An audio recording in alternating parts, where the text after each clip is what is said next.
Another day, another video naman ang ating gagawin. So napakaaga nga ng bisita natin ngayon, si Ate Rowena nga pala. Dinalhan tayo ng napakasarap na puto at sikwati with mangga pa. Si Ate Rowena nga pala ang manager dito sa Palmera Palma, dito lang naman sa Mualboal.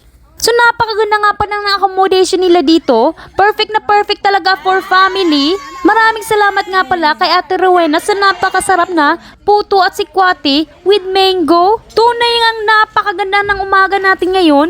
Napakasarap ng breakfast. Bumili din pala kami kanina ng pandesal.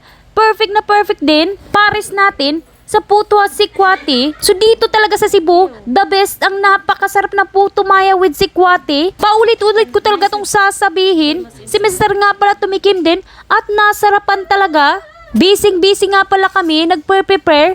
Aalis kasi kami ngayon. Mag-snorkeling kami dito sa Mualboal ng mga turtle at sardines. Famous na famous yan dito kapag pumunta ka sa Mualboal. Hindi mo talaga papalagpasin ang napakagandang experience na makapag-snorkel with turtle at sardines. Pagkatapos nga palang mag-breakfast, nakapag-ready na ang buong family, pati na yung mga anak ko, ready na rin. At may energy na para lumabas. So alas 7 nga pala 30 ang alis namin ngayon, kaya naman early bird talaga, 5 AM pa lang, gising na. At ngayon nga, ready na kami, naghihintay na yung tour guide namin. Meron kasi kaming pick up. So si Ate Rowena nga pala nag-arrange sa amin ng snorkeling with turtle at sardines. So bago nga pala ang lahat, nag-arkila muna kami dito. Meron kasing maliit na tindahan dito si Ate Rowena sa gilid lang na naman ng reception. Kakailanganin kasi natin ng sapatos. Medyo mabato kasi. So kapag nag-snorkel ka dito sa Mualboal, kakailanganin mo ng tour guide. Nagbayad nga pala kami ng 500 pesos each, including na yung snorkeling gear at saka life vest. Free pick up din tayo, of course, ng ating Ford Raptor 2025. Napakagandang model ito. Bagong labas lang naman, ay hindi pa nga nakalabas. Improvise nga pala ito. So maglalakbay nga pala kami, pupunta kami. Kukunin namin yung mga snorkeling gear at life vest. Dito lang naman sa hideout ng mga tour guides. So hindi ko alam kung anong lugar ito. Part pa rin ng Mualboal, konting gimbot lang naman at malalakad mo lang naman yung beach. So pansin ko dito sa Basdiot, medyo mabato yung beaches nila. Meron namang white sand pero konti lang. Doon daw sa Basdako, makikita mo ang napakagandang Little Boracay. Sinutan nga pala kami ng mga tour guide ng aming life vest. Si mga bata pinasuot din ng life vest. So half price nga pala yung bayad ng mga bata. Si Syla sobrang excited talaga. First time niyang mag-snorkeling. Pagkatapos nga pala makapag-ready, isumakay na naman agad kami. Ihahatid na nila kami sa beach at ready na mag-snorkeling.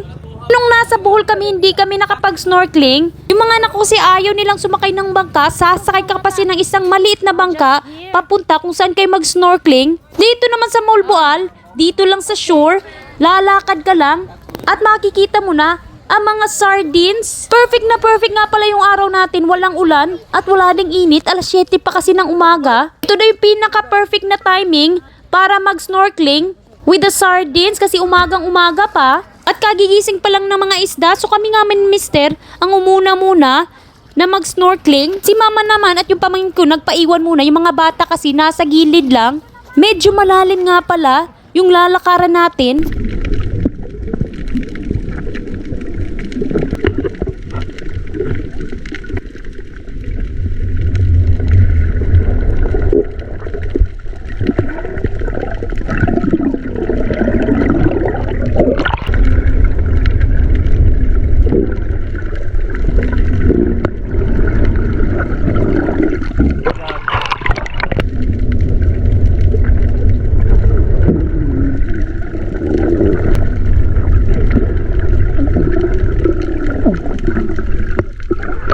Pagkatapos nga pala namin mag-snorkeling lahat, umangat na agad kami sa tubig at pupunta na naman sa turtles. Dahil nga low tide, yung turtles nasa kabilang banda, lalakarin mo pa ng konti, hindi naman masyadong malayo. Pag high tide naman daw dito lang sa banda, yung mga turtles. Ito yung maganda sa snorkeling dito sa Mualboal, hindi ka nasasakay ng bangka, maglalakad ka lang dito lang sa shore, dito lang sa gilid ng dagat, makikita mo na ang nagaganda ang mga isda at sardines, pati na rin turtles.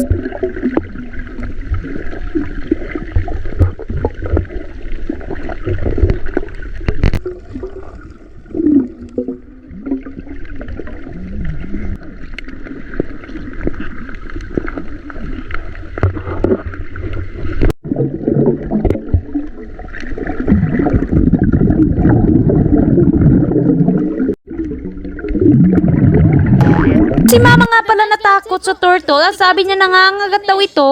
Pagkatapos nga pala ng mag-snorkeling with the turtles, nagpunta na naligo na lang kami dito sa kabilang dagat. Si Silas naman ayaw pang umuwi. Pagkasapit ng alas 10, ready na kami at uuwi na. Sumakay muna kami, pupunta muna kami babalik sa hideout nila sa mga tour guide. Hindi pa kasi kami nagbayad, kaya naman babalik muna kami doon at magsasauli ng mga snorkeling gear at life vest. Dito nga pala maraming nagbebenta ng mga bits and pieces at mga souvenir, mga bata.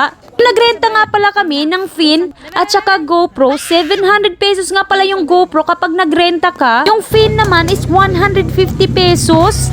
So after naming magbayad, nagbiyahe agad, pauwi at napagod ng buong family. So guys, thank you for watching this video. Nag-enjoy talaga kami sa aming pag-snorkeling ngayon. I hope nag-enjoy din kayo sa panunood. Sa susunod naman na vlog, bye!